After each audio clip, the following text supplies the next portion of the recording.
الحمد للہ رب العالمین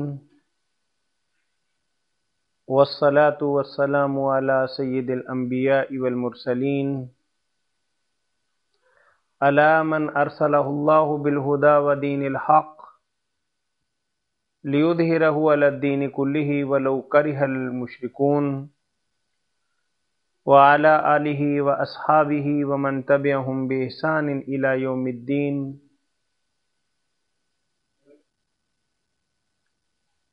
اما بعد، معزز خواتین و حضرات، نبی کریم صلی اللہ علیہ وسلم کی نبوت، رسالت اور بعثت کے متعلق آج ہماری گفتگو اختتام کی طرف جا رہی ہے، اور کل ہم نے نبی مکرم صلی اللہ علیہ وسلم کی مکی زندگی کے حوالے سے اور عرصہ میں پیش آنے والے چند خاص واقعات کا تذکرہ کیا تھا، اور آج انشاءاللہ العزیز مدنی زندگی کے حوالے سے اپنی بات کو مکمل کریں گے. مدینہ والے اس حوالے سے بہت ہی خوش قسمت تھے کہ ان کے ہاں یہود بڑی کثرت سے آباد تھے، اور مدینہ منورہ کے اندر دو قبیلے اوس اور خزرج بطور خاص قابل ذکر ہیں. جب بھی کبھی ان کا اپنے مذہبی لوگوں سے پالا پڑتا اور آپس کے اندر کوئی ناراضگی اور کوئی لڑائی اور کوئی معرکہ پیش آتا،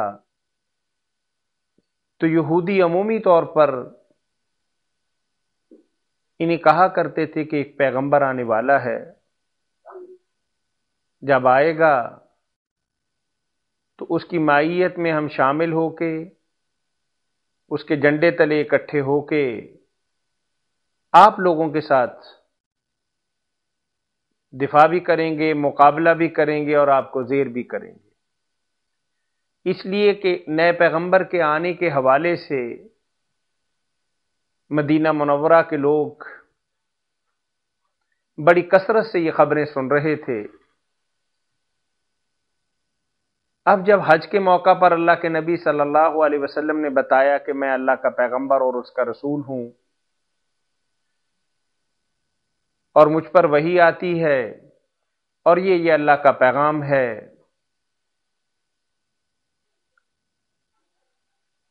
انہوں نے سوچا کہ یہود تو ایمان لائیں گے ہی،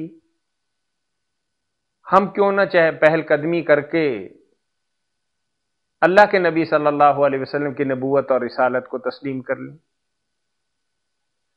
اب اوس اور خزرج مدینہ کے رہنے والے لوگوں نے تو اللہ کے نبی صلی اللہ علیہ وسلم کی نبوت کا اقرار کر لیا اور انہیں رسول تسلیم کر لی. لیکن دوسری طرف بدقسمتی دیکھیے، وہ لوگ جو روز کہا کرتے تھے کہ پیغمبر آنے والا ہے، پیغمبر آنے والا ہے، رسول مبعوث ہونے والا ہے، اب جب پیغمبر مبعوث ہو گیا ان کی نظریں پھر گئیں، ارادے بدل گئے، ایمان لانے کی بجائے اللہ کے نبی صلی اللہ علیہ وسلم کے دشمن بن گئے. قرآن بڑی وضاحت کے ساتھ ان کی دشمنی کی اور اس نفرت کی اور عناد کی تفصیل بتاتا ہے کہ چونکہ پیغمبر آنے کے متعلق تو ان کی کتابوں میں ان کے پیغمبروں کی زبانی انہیں پتہ چل چکا تھا، لیکن جب اچانک بنی اسماعیل سے حضور نبی کریم صلی اللہ علیہ وآلہ وسلم پیغمبر بنے تو انہوں نے اسے قبول کرنے سے انکار کر دیا کہ اللہ کو پیغمبر بنو اسحاق سے بنانا چاہیے تھا. گویا کہ اللہ کی تقسیم کی بجائے وہ نبوت اور رسالت کو اپنی مرضی سے بانٹنا چاہتے تھے۔ المختصر، جب اللہ کے نبی صلی اللہ علیہ وسلم مدینہ منورہ کے اندر ہجرت کر کے تشریف لے آئے، اب انصار کے ساتھ تو ایک معاہدہ بھی تھا، اور ان کی محبتوں کا، چاہتوں کا، اور ان کی تمام تر رعنائیوں کا مرکز اللہ کے نبی صلی اللہ علیہ وآلہ وسلم کی ذات گرامی تھی۔ وہ تو اپنی مال سے، اپنی جان سے، اپنی تمام تر قوتوں کے ساتھ اللہ کے نبی صلی اللہ علیہ وسلم کا ساتھ دینے والے تھے۔ اب مکہ والے جو اسلام لائے تھے، اور پھر مکہ کے اندر تو انہیں ستاتے، رلاتے، تڑپاتے تھے، جب مدینہ منورہ کی طرف چلے گئے تو ان کا ایک مشغلہ ختم ہو گیا۔ اب سینوں کے اندر جلنے والی آگ مزید بھڑک رہی ہے، اور دماغ ہیں کہ مزید کھول رہے ہیں، خون ہے کہ جوش مار رہا ہے۔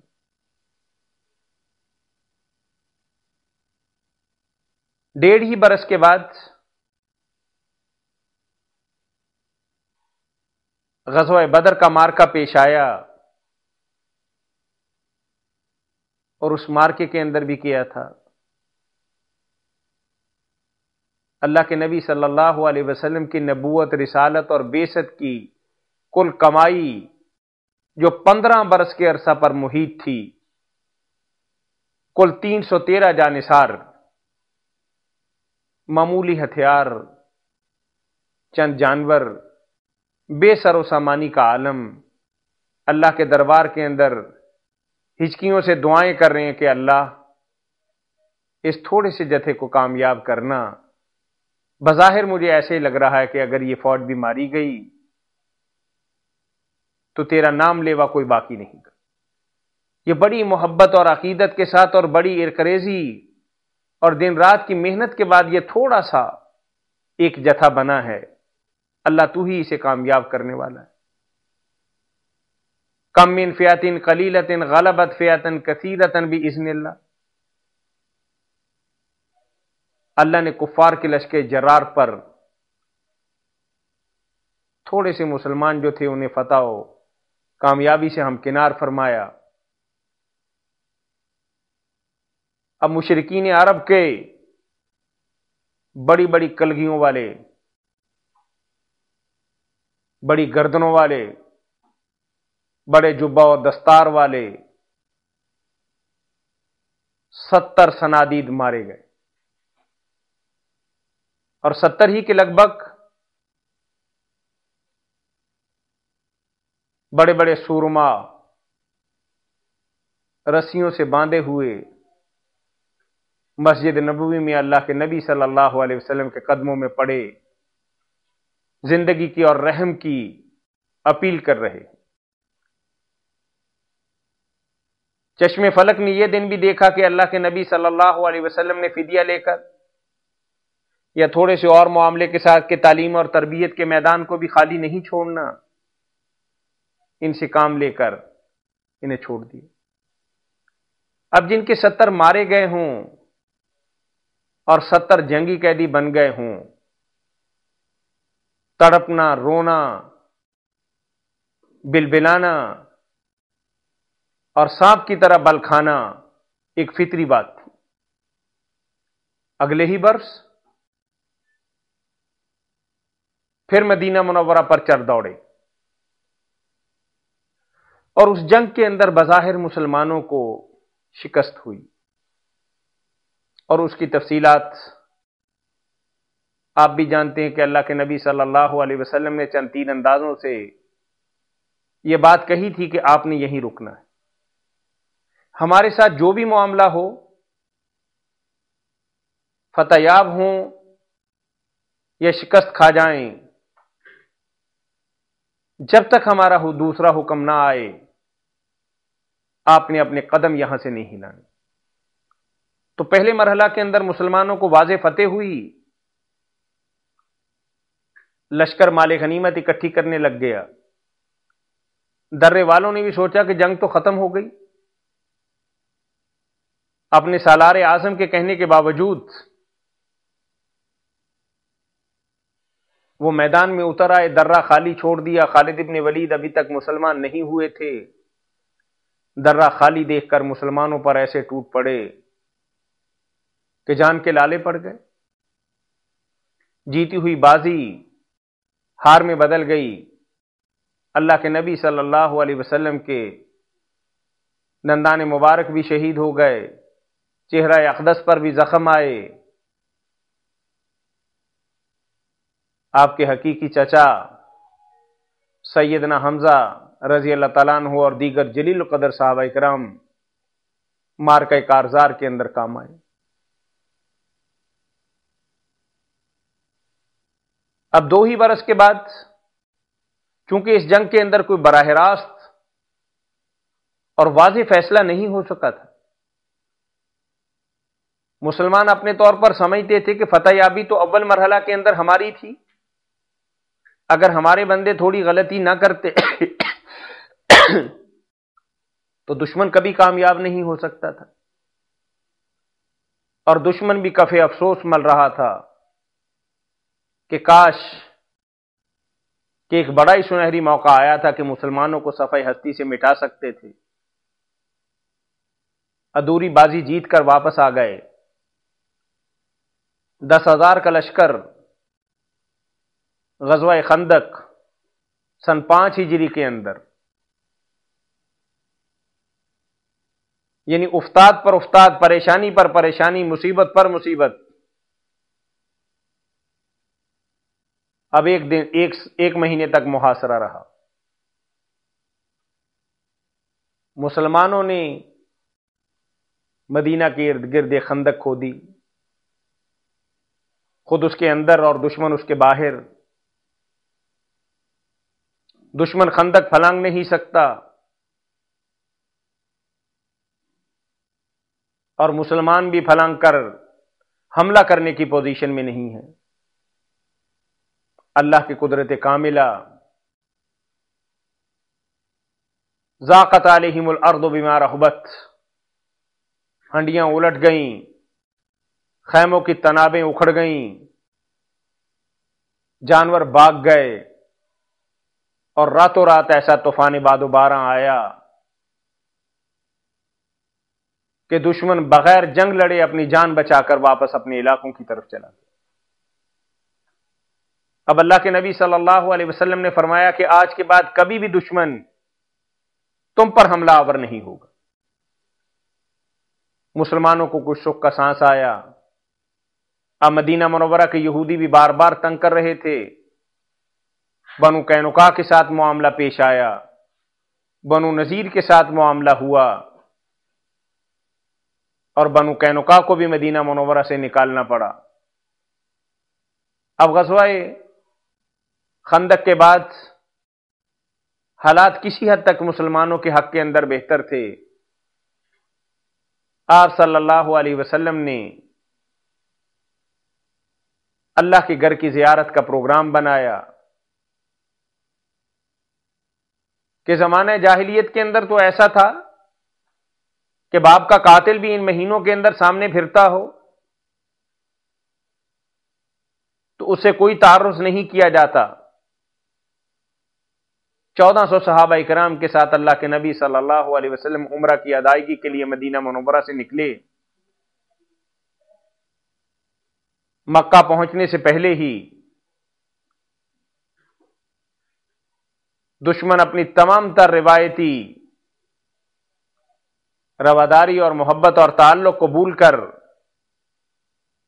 مقابلے میں آ گیا، اور قریب تھا کہ اگر اللہ کے نبی صلی اللہ علیہ وسلم حکیمانہ تدبر کے ساتھ معاملے کو حل نہ کرتے تو ایک بہت خون ریز جنگ ہو جاتی، اور وہاں بظاہر کچھ شرائط ایسی تھی کہ مسلمانوں کے لیے ناقابل برداشت اور بظاہر ذلت آمیز نظر آ رہی تھی، لیکن اللہ کے نبی صلی اللہ علیہ وسلم فداء ابی و امی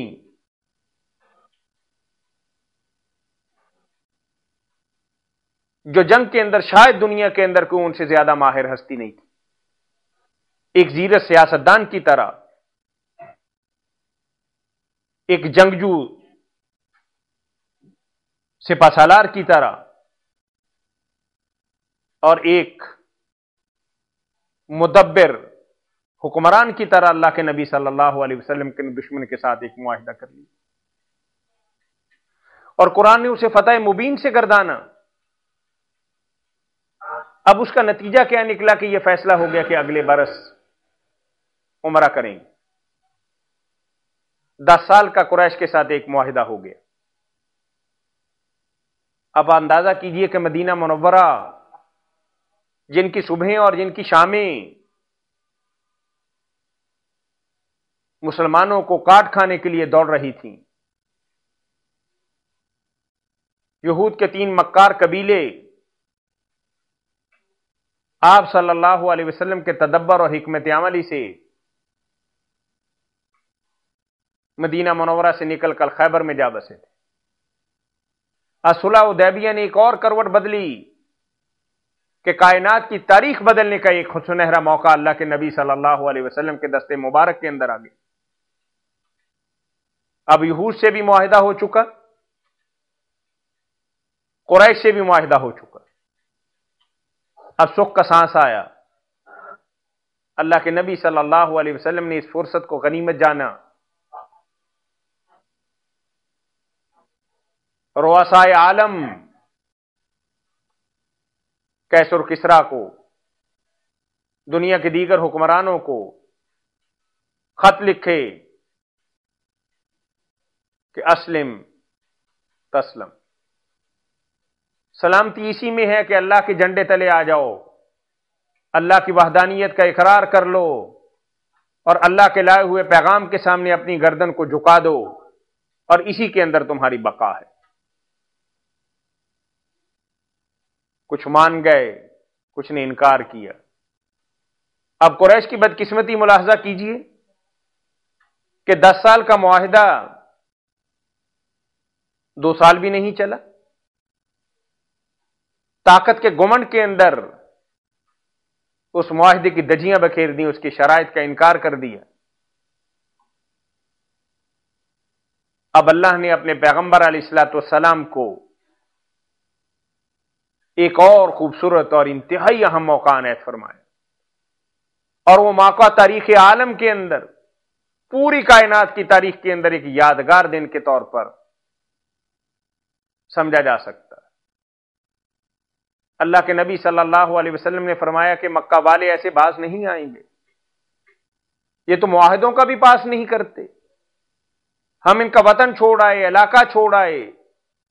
اپنی جائیدادیں ان کو دے آئے، اپنی زمینیں ان کو دے آئے، صرف اپنا جسم لے کر ان سے بھاگے ہیں، یہ ہماری جان لینے کے لیے آ چکے تھے۔ اللہ کے نبی صلی اللہ علیہ وسلم نے اللہ کے حکم سے یہ ارادہ فرمایا کہ مکہ پر چڑھائی کریں۔ جب دشمن کو اس بات کی خبر ملی اور قدوسیوں کا لشکر جب مکہ کی وادیوں سے مکہ کی طرف نازل ہوا تو دشمن اس کی تاب نہ لا سکا۔ مصالحانہ طور پر بغیر لڑے مکہ اللہ کے نبی صلی اللہ علیہ وسلم کے حوالے کر دیا۔ جاء الحق وزهق الباطل ان الباطل كان زهوقا اذا جاء نصر الله والفتح ورأيت الناس يدخلون في دين الله افواجا فسبح بحمد ربك واستغفره انه كان توابا۔ اب اللہ کے نبی صلی اللہ علیہ وسلم ہونا تو یہ چاہیے تھا کہ جنہوں نے بھی کبھی اپنی گردن اونچی کی تھی ان کی گردن کو اڑا دیا جاتا، جنہوں نے بھی اونچا سانس لیا جاتا تھا ان کی چلتی سانسیں بند کر دی جاتی، اور جنہوں نے کبھی بری آنکھ سے دیکھا تھا ان کی آنکھ پھوڑ دی جاتی۔ لیکن چونکہ اللہ کے نبی صلی اللہ علیہ وسلم وما ارسلناک الا رحمۃ للعالمین چند استثنائی شکلوں کے علاوہ سب کے لیے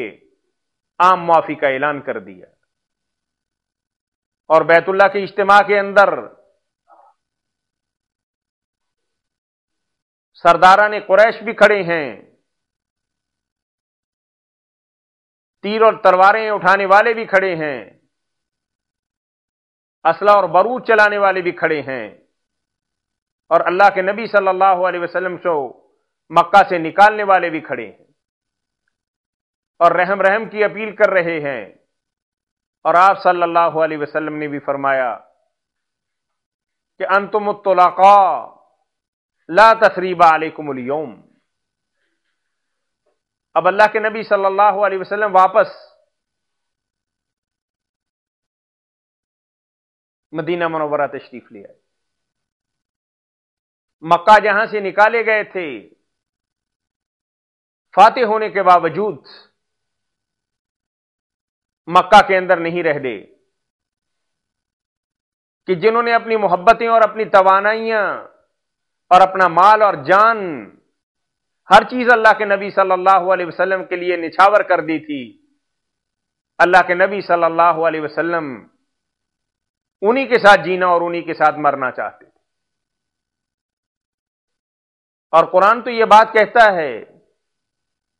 یوسرون علی انفسہم ولو کان بہم خصاصہ، یہ اثار و قربانی کی ایسی مثالیں قائم کی کہ آدم علیہ السلام سے لے کر اس کائنات کے آخری انسان تک ایسی مثالیں کبھی انسانی تاریخ کے اندر کبھی نظر نہیں آئیں۔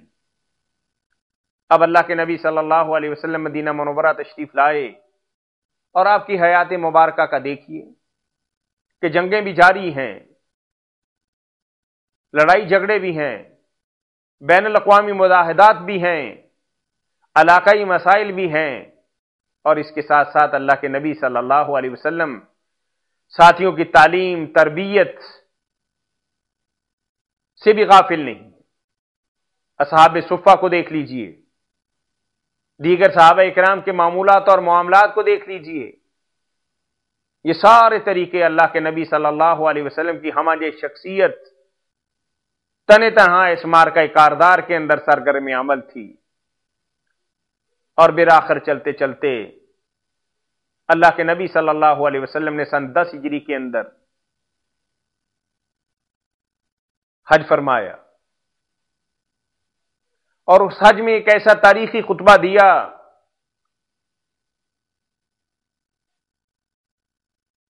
کہ وہ اسلامی چارٹر کی حیثیت رکھتا ہے، انسانی چارٹر کی حیثیت رکھتا ہے، پوری دنیا کے لیے ایک پیغام انسانیت ہے۔ عورتوں کے معاملات ہوں، غلاموں کے معاملات ہوں، نسلی معاملات ہوں، لا فضل لعربی علی اجمی الا بالتقوی، لا لابیض علی اسود، یہ ساری باتیں اللہ کے نبی صلی اللہ علیہ وسلم نے مختلف مقامات پر حج کے دوران اللہ کے نبی صلی اللہ علیہ وسلم نے، اور پھر فرمایا الیوم اکملت لکم دینکم واتممت علیکم نعمتی ورضیت لکم الاسلام دینا۔ اب یہیں سے اللہ کے نبی صلی اللہ علیہ وسلم کے ساتھی سمجھ گئے کہ پیغام مکمل ہو گیا، بات مکمل ہو گئی، سفر آخرت کی تیاری ہے۔ اللہ کے نبی صلی اللہ علیہ وسلم مدینہ منورہ تشریف لائے، سفر کے مہینے کے اندر بیمار ہو گئے، علاج معالجہ جاری تھا۔ کل من علیہا فان ویبقى وجہ ربک ذو الجلال والاکرام،